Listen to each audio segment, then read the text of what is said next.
네, 이 시대만큼 마음에 대해서, 우리 인간의 마음에 대해서 얘기를 많이 하는 시대도 없을 거예요. 물론 예전에도 많이 얘기를 했겠지만 특별히 지금 2025년 이 현재를 살아가는 우리에게 이 마음에 대해서 신자와 불신자 간에 정말 많은 이야기를 합니다.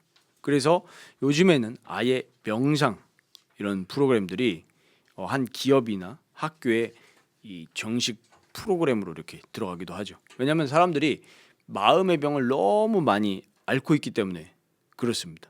그래서 미국에는 아예 이제 마인드풀리스라고 해서 아예 그 마음 챙김, 마음 돌봄 이런 이야기들을 많이 합니다. 그런데 안타깝게도 많은 사람들이 실제로 마음의 병이 치유가 되고 있느냐라고 했을 때 그렇지 않죠.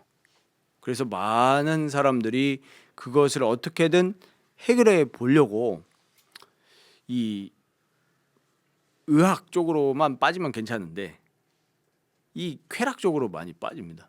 너무 고통스러우니까요. 고통스러우니까 그걸 잊어보려고 뭐 술을 마신다거나 아니면 요새는 아예 마약에 빠져버리기도 합니다.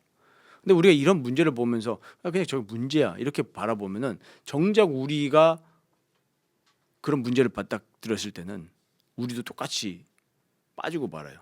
제가 그거를 경험해 보게 되더라고요. 하나님께서 그렇게 허락하셨겠지만 진짜로 하나님께서 우리에게 원래 주신 그 복을 우리가 보지 못하면 우리가 막상 저 사람들 마음으로 너무 어려움 당한다, 시달린다, 우리가 이렇게 정죄할 수 있지만 정작 우리가 그거 만났을 때는 똑같이 당한다고요.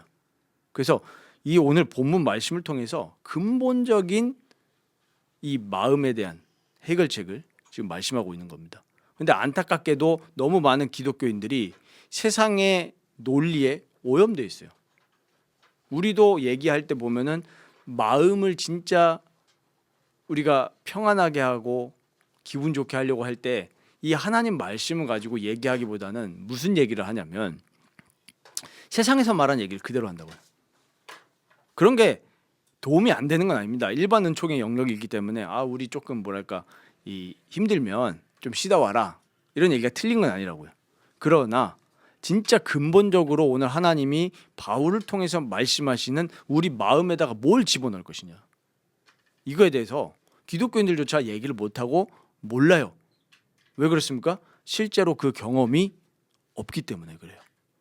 그래서 실제로 성도들조차도 마음을 위로하려고 할 때 하나님 말씀을 통해서 성령을 통해서 하나님과 진짜 인격적인 만남을 하는 것이 아니라 어떻게 됩니까? 심지어는 무속인을 찾아가기도 합니다. 교인들이요. 근데 나는 무속인 안 찾아가는데요 라고 하지만 실제로 위로를 하나님이 아닌 세상에서 얻는다면은 똑같은 거예요. 색깔은. 그래서 오늘 바울이 기도를 하는 겁니다. 지금 사랑하는 에베소 성도들에게 기도하는 거예요. 그래서 이제 편지를 보냈잖아요. 지금 에베소 성도들을 두고 하나님께 기도합니다. 어떻게 합니까? 14절 15절 나오죠. 하늘과 땅에 있는 각 족속에게 이름을 주신 아버지 앞에 무릎을 꿇고 비노니라고 했습니다. 지금 이게 오늘 3장의 마지막이거든요. 근데 우리 다음에는 당연히 아시다시피 4장으로 넘어가겠죠. 4장부터 6장까지는 무슨 내용입니까? 근데 우리가 그리스도인으로서 어떻게 살아가라, 어떻게 살아갈지에 대해서 4장부터 6장까지 기록을 해놓고 있단 말이에요. 가정에 대한 부분, 또 우리가 사회에서 어떻게 살아갈지, 또 우리가 마지막 6장에는 영적인 군사로서 어떻게 살아갈지를 얘기하고 있는데 그렇게 살아가려고 하면 우리가 어떤 구원을 받았냐, 하나님께서 우리에게 뭘 이루셨고 지금 우리에게 어떻게 행하고 계시느냐를 말해줘야 될 거 아니에요. 그게 1장부터 3장까지의 내용입니다. 구원에 대한 내용이죠. 그래서 오늘 이 짧게 이 세 가지를 가지고 바울이 하나님께 기도한 걸 볼 수가 있는데 첫 번째가 뭐냐면 속 사람을 위해서 바울이 지금 기도를 했습니다. 자, 우리가 속 사람이라고 하면은 도대체 뭐냐라고 이렇게 생각할 수 있는데 뭐 어렵게 생각하실 필요가 없습니다. 속 사람은 뭐냐면 우리의 마음을 이야기하는 겁니다. 마음. 근데 이 사람의 마음만큼 우리가 정의 내리기가 어려운 게 그렇게 많지 않은 것 같아요. 마음이라고 했을 때 딱 이게 뭐다라고 정의 내리기 어려워요. 근데 성경은 분명히 뭐라고 말씀하냐면 이 마음에 대해서 뭐라고 얘기하죠? 잠언에 보면은 4장 23절에 지킬 만한 것 중에 더욱 너의 마음을 지키라 그랬어요. 마음을 지키라. 왜요? 모든 생명의 근원이 어디서 난다고? 마음에서 난다. 그러니까 이 인간의 마음이 뭡니까? 하나님이 거하시는 곳이 인간의 마음이에요. 네. 모든 악도 어디서 나옵니까? 마음에서 나와요. 모든 하나님이 행하실 때, 사람을 통해서 일을 행하실 때 먼저 어디에 담으시냐니까 마음에 담으시는 거예요. 그래서 옛날부터 뭐 논쟁이 많았죠. 마음이 그럼 도대체 어디에 있냐? 보통 마음이라면 여기를 이제 치는데, 가슴을 치는데, 그러면 뭐 뇌에 있냐, 심장에 있냐, 뭐 여러 가지 얘기를 많이 했죠. 그러나 그것들은 우리가 뭐 그렇게 뭐 중요하게 볼 얘기는 아니고, 중요한 거는 우리가 전인격체로서 우리가 몸과 마음, 영혼, 이게 전인격이란 말이에요. 뭐 몸, 마음, 영혼을 자꾸 나누는 거, 우리 예전에도 많이 나눴지만 그거를 구분하는 순간 이제 이원론이 되기 쉬워요. 그러니까 영은 선하고 뭐 육신은 악하다 이런 논리로 빠지기 쉬운데, 전인격입니다. 우리 육신의 행동은 어디서부터 나오는 거예요? 몸에서부터 나옵니다. 마음이 실제로 이 건강하고 하나님이 주시는 그 말씀으로 우리가 충만하게 되어지면은 몸도 다 살아나게 돼 있어요. 그게 원리입니다. 영적인 원리인데, 그래서 바울은 이 마음을 두고 기도하는데, 그럼 우리가 첫 번째 알아야 될 것이 뭐냐면 우리 죄인의 마음 상태는 어떠냐는 거예요. 어떻게 생각하십니까? 우리 지난주 그 설교 때 그 얘기 나눴었죠. 왜 바울이 빌립보서 3장에 그리스도 외에는 다 배설물로 여기냐, 그 고백을 했던 배경에 대해서 혹시 기억하십니까? 유대인들이 무슨 개념 가지고 있었다고? 유대교에 우리 이 내면 속에 선하고 악한 그 소질들이 각각 있다 그랬어요. 그래서 선한 소질을 잘 갈고 닦아서 율법을 잘 지켜서 의에 이룰 수 있다, 이렇게 착각했던 거예요, 유대인들은. 그러나 성경은 분명히 뭐라고 말씀합니까? 죄인인 우리 마음의 상태는 전적으로 100% 타락했고 선을 행할 수 없고 의로운 건 하나도 없고 뭐밖에 못한다고요? 죄만 짓는 게 우리 인간의 마음의 상태입니다. 그래서 우리가 딱 얼굴만 보면 저 사람 되게 착하다, 얼굴이 저 사람은 죄를 안 지을 것 같아 라는 우리 착각이에요. 다 모든 사람은 저부터 비롯해서 다 가면을 쓰고 삽니다. 다 죄인이에요. 이런 마음의 상태로는 절대로 우리의 창조주가 되신 하나님을 사랑하지도 못할 뿐더러 하나님이 우리에게 원하시는 대로 살아갈 수가 없는 그 기본 상태인 거예요. 그러니까 이걸 보고 성경은 전적 타락, 비참한 상태, 하나님의 영광에 이르지 못하더니, 이해되십니까? 오늘 이 하나님의 영광에 이르지 못하더니가 오늘 성경 9절에 보면 그의 영광의 풍성함에 대해서 얘기하는데, 이 영광이라는 이 중요한 주제가 우리 삶하고 가장 중요한 이 내용인 거예요. 그러니까 우리 오늘 16절에 보면 이렇게 나와 있죠. 그의 영광의 풍성함, 이 삼위일체 하나님의 영광의 풍성함으로, 여기에 중요하게 조건으로 붙는 게 뭐예요? 그의 성령으로 말미암아 우리 속사람을 능력으로 강건하게 하신다. 그러니까 그 하나님의 영광의 풍성함이 무엇을 통해서 우리에게 전달된다는 거예요? 성령을 통해서 우리 마음에 들어와서 우리 마음이 능력으로 강건하게 되어진다라는 거예요. 그래서 지금 현 시대에 물론 저를 포함해서지만 목사들의 문제, 그 다음에 성도들의 문제는 뭐냐면 뭐가 없는 거죠? 이 체험이 없는 겁니다. 성령 체험이 없는 거예요.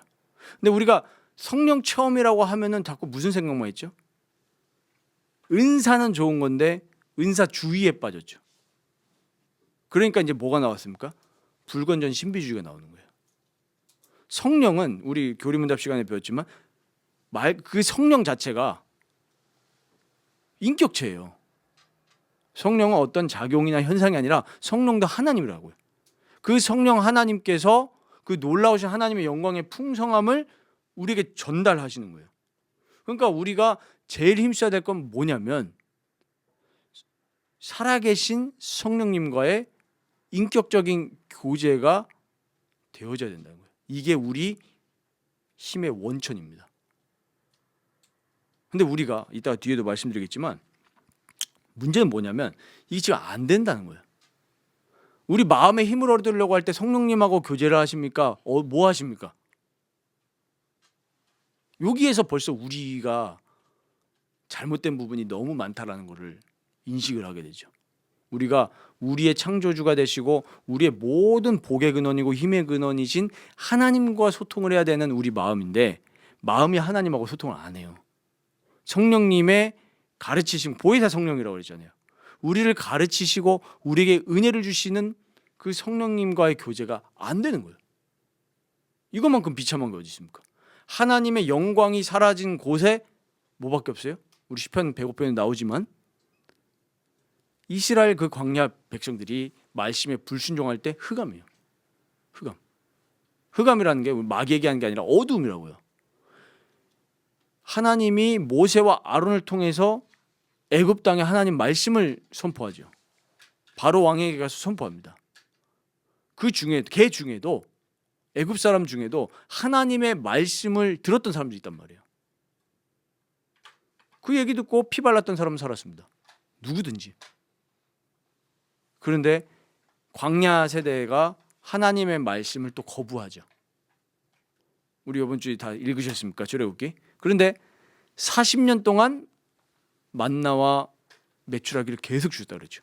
계속 주셨는데 정작 하나님의 말씀은 마음에 두지 않았어요. 그러니까 뭐가 찾아옵니까? 그들의 마음속에는 계속 어둠이 찾아와요. 하나님이 계속 먹이시는데도 불구하고 그들의 마음은 뭘로 가득 차 있어요? 그 마음에 불안과 불평과 염려가 계속 차 있죠. 그래서 하나님의 말씀을 전달하는 모세와 아론에게 대적하고 우상숭배하는 모습을 우리가 볼 수 있지 않습니까? 그래서 3장 17절에 바울이 또 이렇게 기도를 합니다. 그리스도가 우리 마음에 계시도록. 근데 어떻게 해요? 믿음으로 말미암아. 요 통로를 잘 보셔야 됩니다. 통로. 믿음으로. 그리스도가 우리 마음에 계시게 하시는 하나님의 방법이 뭐냐면 믿음이에요. 놀랍게도 믿음입니다.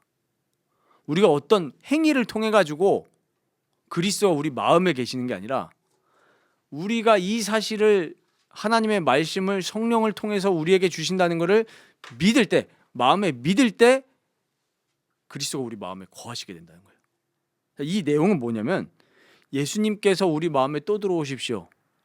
지금 이 얘기하는 거 아닙니다. 우리 마음에 계시다는 얘기는. 이 얘기는 뭐냐면 그리스도가 우리 마음에 계심으로 말미암아 우리 삶의 모든 영역에 왕으로, 우리의 주권자로, 우리의 주로 인정하고 그걸 경험하면서 살아가라는 얘기예요. 근데 많은 불신자는 안 되는 게 당연하지만 많은 그리스도인들이 이제 성화되는 중에 있기 때문에 계속 만들어 나가지는 거죠. 그런데 어떻습니까? 그리스도를 주로 모시고 안 봐요. 안 본단 말이에요. 지금 보십시오. 국가 상황에 이게 막 예민한 문제도 아니거든요. 좌우로 나뉠 문제도 아니고 딱 보면 보이지 않습니까? 그리스도인으로서 우리가 어떤 생각을 하고 어떤 판단을 할지 그리스도가 우리 마음에 계시다면 보여지는 거예요. 정치 영역에 누가 교회에서 정치 얘기를 말하지 말라고 했습니까? 그게 마귀 전략이에요. 교회에서 정치 얘기를 해야죠. 왜요? 정치 영역에도 누가 왕으로 누가 주로 계셔야 돼요? 그리스도가 계셔야 되는 겁니다. 그런데 정치와 교육과 경제 모든 영역에 그리스도가 주가 아니라 누가 주가 돼 있어요? 사람이 주가 돼 있고 마귀가 그걸 또 움직인다면 죄가 주인이 되어 있단 말이에요. 그러니까 실제로는 마음에 그리스도가 계실 수가 없죠. 신자들이 세상을 살아가면서 실제 삶의 모든 영역에 그리스도가 주가 아니란 말이에요. 그렇죠. 그래서 모든 개인들의 그 마음과 또 가정과 후대들을 무너뜨려요. 그리스도가 주가 되지 않으면 인간은 죄에 붙들려서 스스로 자멸할 수밖에 없습니다.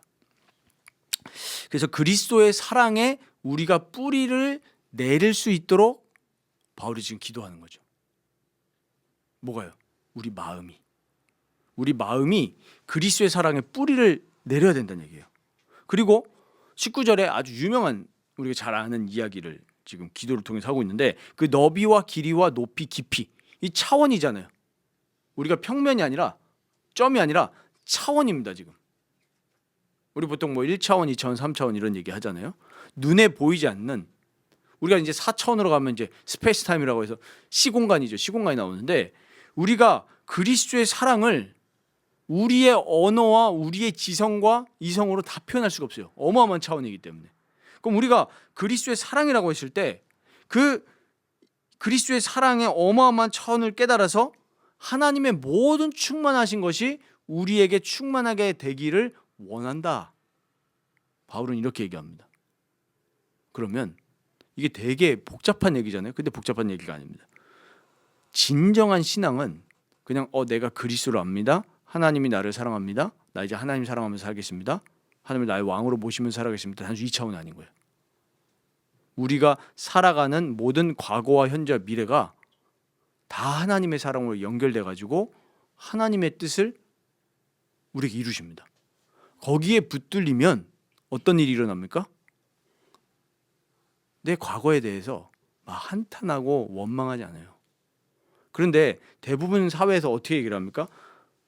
너가 지금까지 이렇게 산 거 잘못 살았어. 그래가지고 막 저주를 합니다. 뭐 우리 여기 계신 젊은 분들 아시겠지만 SNS 들어가면은 당장 무슨 얘기합니까? 제가 38이거든요. 그러면은 보통 이런 얘기를 합니다. 38살에 이 정도 액수가 통장에 있어야 된다. 그렇지 않으면 뭐라고 합니까? 뭐 흑수저니, 인생 망했니, 이번 생은 망했니, 인생 2회차 때 잘 살아보세요.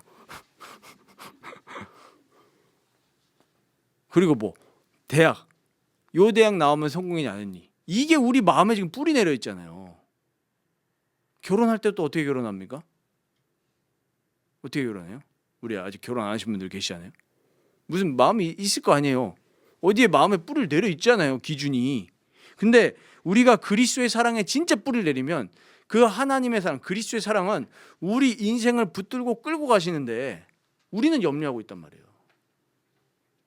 저도 이 말씀이 진짜 하나님 체험하게 하시도록 하나님이 사건을 주시는 거예요. 제가 이제 여러 가지 아직 상황들이 이제 제가 또 아르바이트를 해야 되는 그런 상황이 딱 온 거예요. 이랬을 때 갑자기 뭐가 찾아오냐면은 마음속에 우울이 확 찾아오는 거예요. 그리고 또 상황이 어떻습니까? 또 첫째 딸이 학교를 가잖아요. 그러니까 당연한 어떤 그 남편과 또 아빠가 된 입장에서 여러 가지 생각이 들잖아요. 그래가지고 순간적으로 무슨 생각이 드냐면 마음이 그리스도의 사랑으로부터 내가 벗어난 거죠. 그러니까 마음에 무슨 생각이 딱 드냐면 야, 실패했나? 그러면서 순간적으로 이제 그래서 옆에 있는 사람이 중요해요. 가지고 이제 아내도 이제 퇴근을 하고 차에서 오는 길에 야, 우리 언제까지 이렇게 살아야 되나 막 이런. 왜냐면 요즘 제일 유행하는 단어가 뭡니까? 불확실성. 어떻게 될지 모르잖아요. 우리 뭐 정규직 비정규직 문제도 여기에서 또 한바탕 하는데 이걸 가지고 그리스도인들이 그걸 가지고 지금 씨름하고 있단 말이에요. 네? 그러니까 이제 무슨 생각이 듭니까? 우울해지는 거죠. 그 얘기만 하다 보니까 앞이 어떻게 될지 모르니까. 그러니까 또 요즘에 또 얼마나 사회에 이 젊은 부모들이 그거 가지고 또 갈라치기 합니까? 그 갈라치기 하는 그 영의 원점이 있어요. 그걸 우리가 타격을 해야 된단 말이에요. 그게 뭐예요? 이 죄와 마귀가 그런 정사와 권세를 가지고 그 사람들이 뿜어내는 언어를 가지고 사람들 갈라치게 한단 말이에요. 네? 그래도 어떻게 합니까? 막 남자와 여자 갈라치기 하고. 우리나라 사회 보십시오. 돈 없는 사람과 돈 있는 사람도 함께 사랑하면서 사는 사회가 그게 건강한 사회 아닙니까? 근데 돈 있는 사람들은 돈 없는 사람 무시하고 돈 없는 사람들은 돈 있는 사람 어떻게 해요? 까내리잖아요. 그렇잖아요. 그러니까 학교 가서도 벌써 무슨 얘기가 나오냐면 이런 얘기 나온답니다. 그 아기들이 초등학교 가가지고 체험학습을 안 가면 거지라는 거예요. 무슨 말씀인지 되십니까? 돈이 많은 집은 해외여행 가잖아요. 근데 초등학교 6년을 개근했다. 그럼 이제 무슨 게 나오는 거냐면은 저 집에 돈이 없구나. 놀러 갈 수 있는 돈이 없구나. 저 때만 해도 아마 다 비슷하실 겁니다. 개근하는 게 되게 선이었잖아요. 초등학교 졸업할 때 개근상. 근데 지금은 아니랍니다. 근데 그 여행 가면 끝나는데 여행 안 가는 사람들을 무시하잖아요. 무시하는 건 괜찮아요. 그런데 안 가는 사람들이 스스로 자격지심에 마음 무너지는 거예요. 나 진짜 실패했나? 지금 바울이 아데미 신에다가 평생을 우상 숭배했던 사람들이 이제 예수님 믿고 교회에서 예배드린단 말이에요. 그 사람들에게 지금 기도하는 겁니다. 마음을 다른 우상과 하나님을 대적하는 그 죄에 뺏기지 않도록 우리 마음이 그리스도의 어마어마한 그 차원의 사랑, 너비와 길이와 높이와 그리고 어마어마한 시공간을 우리가 다 아우르는 그리스도의 사랑에 우리가 뿌리를 내리면 그 하나님의 충만하신 것이 우리의 충만하게 되어지면 내가 통장에 지금 마이너스를 할지라도 하나님의 사랑으로 충만하게 된다는 거예요. 그런 사람은 세상과 나를 비교하지 않고 하나님이 주신 자존감으로 충만하게 됩니다. 그렇게 될 때 우리 얼굴이 어떻게 되는 거예요? 하나님의 영광으로 충만해지는 거예요. 그게 바로 우리 마음을 진짜 살리는 비밀입니다. 그래서 바울이 이게 기도예요. 그래서 우리 기도하실 때 이 기도 가지고 그대로 하나님께 기도하시기 바랍니다. 우리의 자녀들을 두고 기도하실 때 우리 자녀들이 서울대, 연세대 뭐 이제 이런 기도 안 하시겠죠. 요즘 이제 부모님들도 이제 이런 기도 안 합니다. 연봉이 얼마라고 그래요. 요번에 뭐 들어보니까 저기 H모 저도 이제 학교 다닐 때 거기가 가까워가지고 그쪽으로 뭐 전도도 가고 했었는데 H모 회사에서 뭐 성과급이 뭐 1,400%인가 이거 가지고 또 사람들이 부럽니 마니 또 뭐 어떤 사람 보니까 나는 서울대 나와가지고 이제 공무원밖에 안 하고 있고 우리 동생은 실업계 학교 나왔는데 거기 바로 들어가가지고 지금 부모님 용돈 준다 내 인생 실패 이러고 있어요. 사회가 철저하게 지금 뭘로 돼 있는 거예요? 우상과 죄로 가득 찬 거예요. 신자들조차 그러고 있단 말이에요. 그러지 마십시오. 제가 어제도 이제 통화하다 그랬습니다. 제가 이제 새벽에 딱 4시간 아르바이트를 하는데 뭐 얼마 받니 이래가지고 뭐 얼마 받는다고 야 그 뭐 운전하는데 그밖에 안 받냐고. 그래서 왜 그 얘기를 하냐고. 그거 받는 것도 감사하게 생각하고 내 지금 처한 상황에서 감사하게 하면 되지 뭐 시급 얼마나 이거 따질 때냐고. 사람들이 그렇게 삽니다. 그래서 우리는 신앙이 지식의 영역에 머물지 않고 진짜로 하나님의 사랑을 체험해서 진짜로 하나님의 영광이 우리 삶에 가득하게 되어지기를 축원드립니다. 그리고 우리가 이렇게 그리스도의 사랑의 마음에 뿌리를 내리면서 살아가야 되는데 우리 마음을 방해하는 장애물들이 있어요. 그래서 우리는 이걸 보고 영적 전쟁 전투라고 합니다. 진정한 영적 전쟁은 이거예요. 그러니까 마귀도 그냥 하나의 그냥 장애물일 뿐이에요. 마귀를 두고 너무 막 이렇게 마귀가 우리 인생을 주관할 것 같다? 우리 지난 교리 시간에 배웠었죠. 마귀도 피조물. 그러니까 하나님이 마귀를 창조하신 게 아니라 하나님 천사를 창조하셨는데 이 천사가 타락했잖아요. 그래서 마귀가 된 거 아닙니까? 그래서 마귀도 타락한 피조물에 불과하기 때문에 사단이 우리 인생을 좌지우지할 수 있을까요? 없을까요? 없죠. 하나님이 주관하십니다. 능력의 하나님이 통치하시기 때문에 절대로 우리를 이길 수가 없어요. 그러나 단지 장애물에 불과합니다. 근데 아까 그리스도의 사랑이 차원이라고 했죠? 이 차원이 더 크기 때문에 장애물까지도 하나님은 활용을 하세요. 우리가 해야 될 건 뭡니까? 또 방종의 자세로 아이 장애물도 합력해서 선을 이룰 거야 이러면서 안 싸우면은 이제 나태한 그리스도인입니다. 이 장애물들을 싸우시고 넘으셔야 돼요. 근데 이 장애물들이 뭐냐 하니까 에베소서 2장 2절 보면 세상 풍조 여기 나옵니다. 이 세상이 트렌드예요. 쉽게 말하면. 그리고 요한일서 4장 6절에는 진리의 영과 미혹의 영을 이로써 분별한다 그랬어요. 하나님 말씀을 가지고요. 지금 장애물들이 뭐냐? 오늘 설교 때도 계속 말씀드렸지만 첫 번째 돈입니다. 돈이 신이에요. 만몬이라고 그러죠. 지금 만모니즘이 가득 찼습니다. 교회가 타락하는 것도 지금 돈 때문에 타락하고 있지 않습니까? 그렇죠? 사람들의 모든 선택의 기준이 돈이 돼버렸어요. 뭐 여기 계신 분들 중에 뭐 다 비슷비슷 우리가 다 생활이 비슷비슷하잖아요. 절대로 돈 때문에 마음을 그리스도의 사랑에서 빼앗김 당하지 마시기를 바랍니다. 네. 우리의 주관자는 돈이 아닙니다. 우리의 주관자는 하나님이신 줄 믿습니다. 하나님이 우리의 왕이에요. 하나님이 우리 인생을 창조하셨고 부르셨습니다. 그러면 부르셨으면 거기에 맞게 하나님이 다 인도하시고 책임지실 거 아니에요. 그게 마태복음 6장에 우리가 전에 배웠던 하나님 나라 아닙니까? 그리고 지금 우리의 장애물들을 보면 철저히 육신의 쾌락으로 갑니다. 그리고 편한 게 최고예요. 지금 가성비 따진다 그러죠. 근데 이게 지금 세대의 문제가 아니고 시대의 문제예요. 왜 보통 이런 말 하잖아요. 아, 요즘 애들은 편한 것만 좋아해. 보통 어르신들이 이러잖아요. 근데 제가 보니까 어르신들도 편한 거 좋아하시는 거예요. 요즘 보니까 길거리 돌아다니면서 보면은 스마트폰이 애들의 문제가 아니고 남녀노소의 문제예요. 할아버지들도 스마트폰 가지고 제가 한번 지나가면서 뭐 하시나 하는 지하철에서 릴스 보고 계시는데 젊은 여자가 좀 노출 있는 옷을 입고 막 춤추는 거를 할아버지가 이어폰인데 줄 이어폰이 아니에요 또.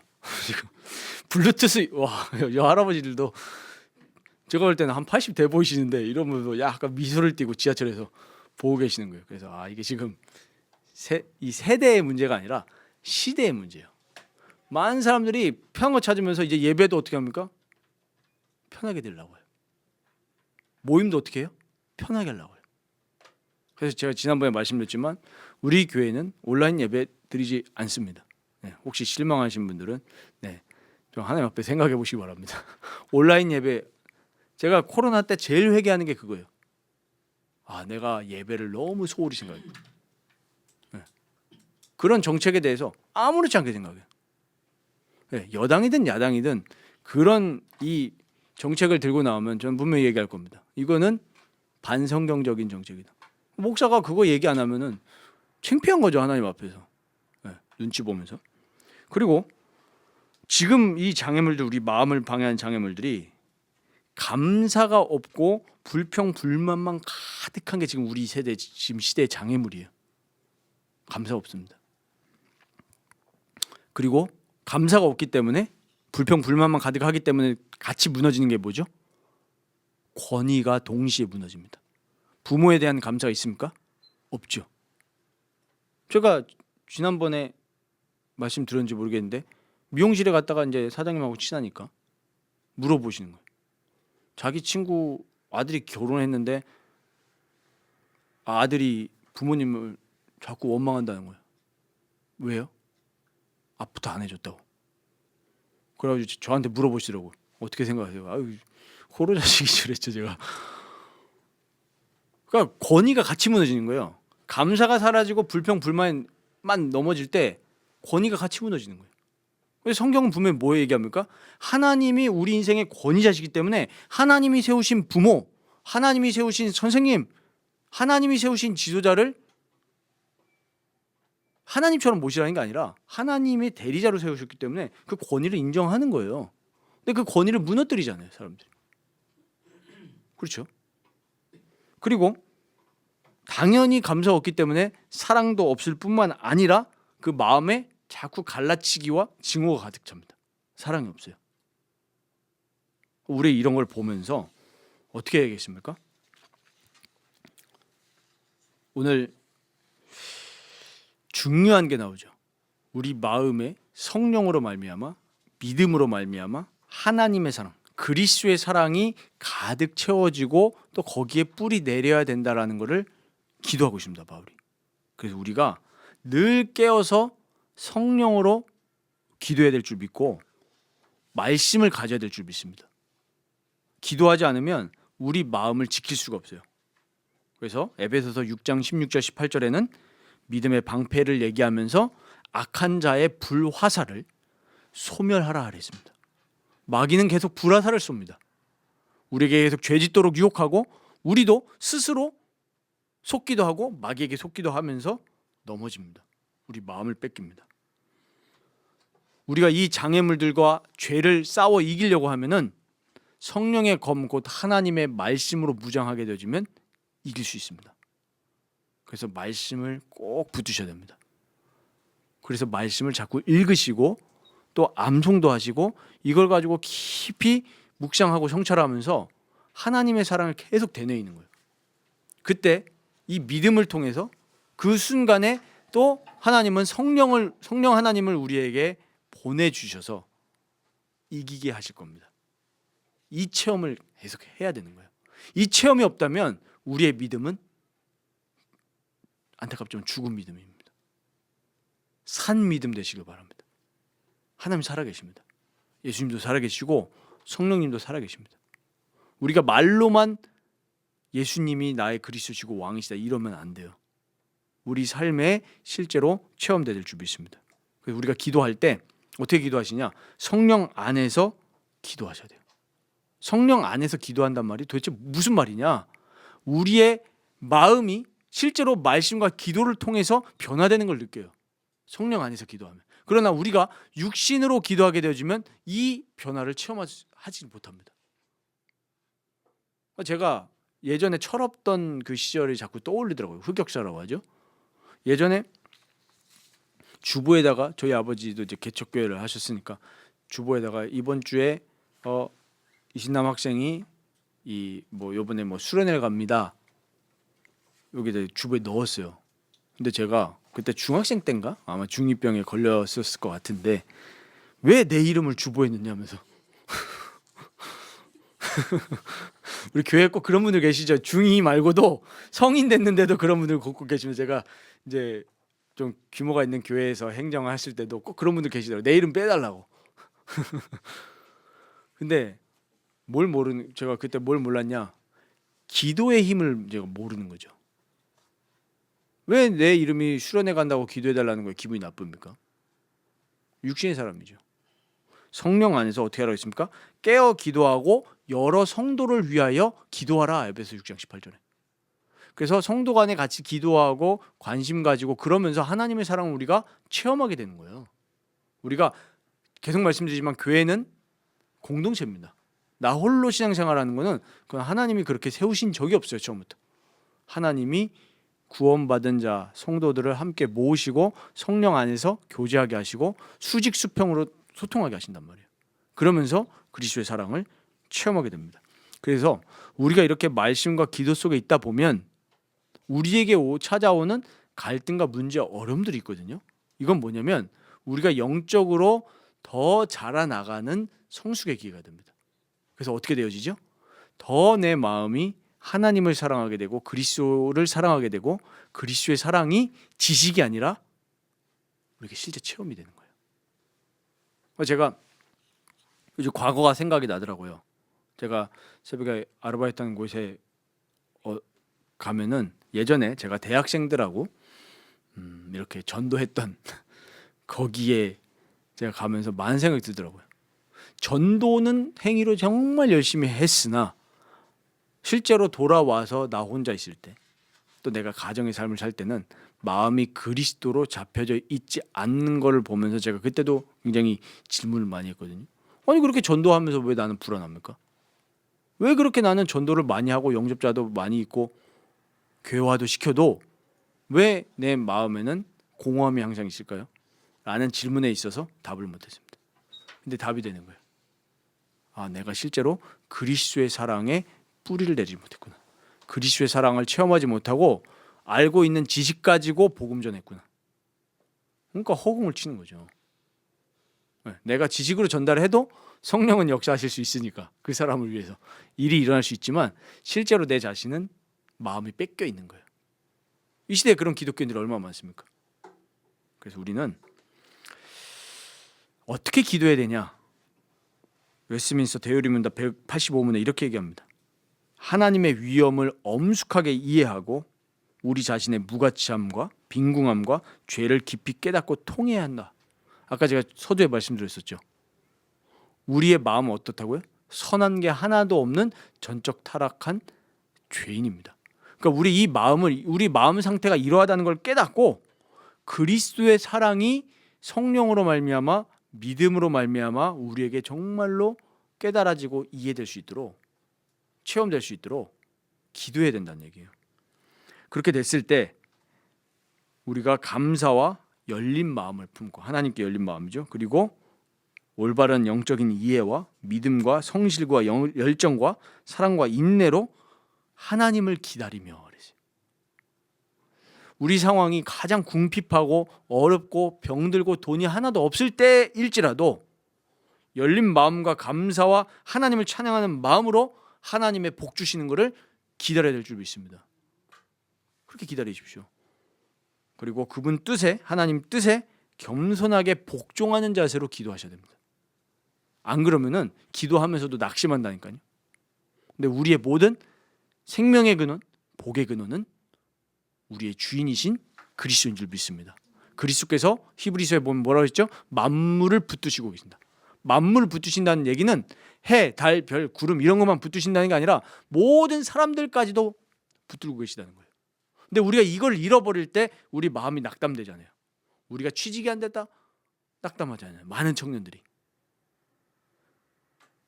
그러니까 이런 거에 청년들에게 용기를 주고 사랑을 복도도하면서 열심히 하게 만들어야 되지. 야, 너네가 취직을 못하는 거는 정부 탓이야. 이러면 안 된다고요. 그렇게 갈라치는 정치인들이 얼마나 많습니까? 지식인들이. 그래가지고 야, 너 돈 줄게. 이게 뭐예요? 청년들이 거짓 만드는 거지. 안 그렇습니까? 그래서 이 사회의 모든 부분들이 정말로 하나님을 닮아가고 그리스도의 사랑을 체험하는 걸로 가야 돼요. 일반 영역까지.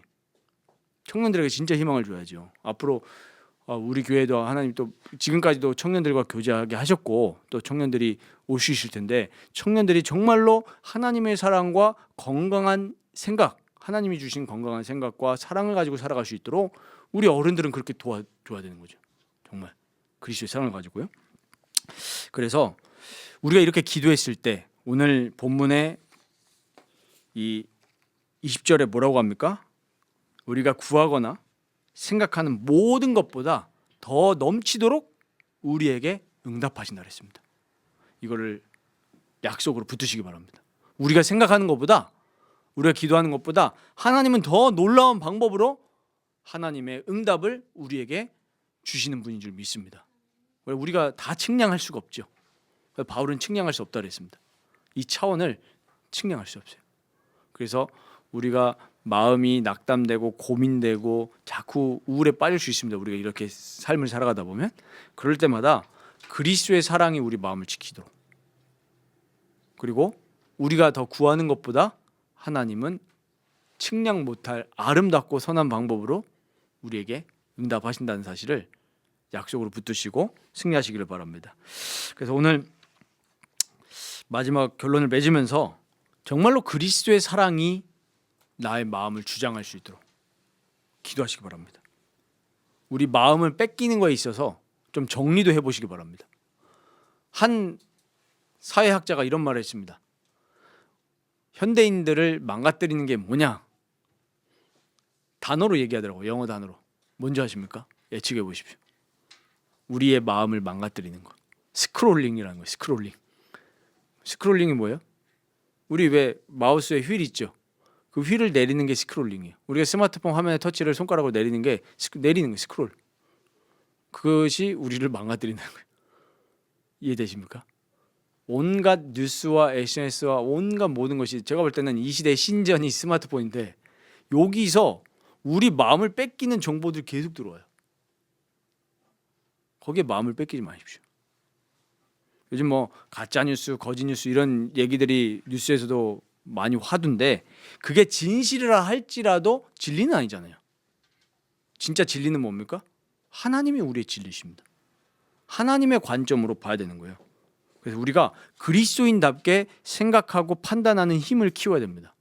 그렇지 않으면 우리는 매일 낙심하고 그럴 거예요. 제가 한 번은 막 여러 가지적으로 힘들 때 막 30대 가장, 40대 가장이 온 일가족이, 제가 좀 얘기하면은 조금 마음이 그러실 수 있는데 뭐 어디 저기에서 일가족이 자살했다. 경제 고로 막 빚이 뭐 수십, 그런 얘기 들을 때마다 영향받더라고요. 이해도 되고 막. 근데 거기에 내가 마음을 뺏길 이유가 없잖아요. 빌립보서 1장 10절에 지극히 선한 것을 분별하라 했습니다. 그러면 지극히 선한 것을 분별한다고 했을 때 하나님의 계획과 하나님의 지혜와 하나님의 사랑과 하나님의 복이 우리에게 어떻게 임하는지를 우리는 계속 분별하면서 살아가야 된다는 얘기입니다.